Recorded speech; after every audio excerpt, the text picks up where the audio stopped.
अभी चेक नहीं कैले। जल्दी करना जल्दी। ऑपरेशन अर्जुन पास आ गए। हम तोर चेक अभी ना करनी है, सोचनी है चेक करबे। ऊ प्लेसवा हमरा में से सब छाप के लिख ले बसरवा, झूठ बोलता। ए बेटा रुक ना रुक, बतिया सुन ले हमार, रुक रुक। देखा बाबा अब ओकरा के ना छोड़े।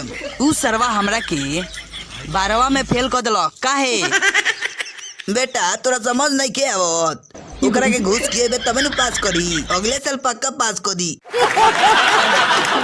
रिजल्ट आ गल तोर। अब तोरा से का बताई, सुबह से नेटे नहीं के चलत, हमार नेटवा चली तबे न चेक करम रिजल्टवा कितना आइल बा। हमरा तो ऐसन के लगता कि हमनी फेल हो गइनी से का दू। रे झूठ बोलबे। छाप के लिख ले बड़ू तो ये न कहे।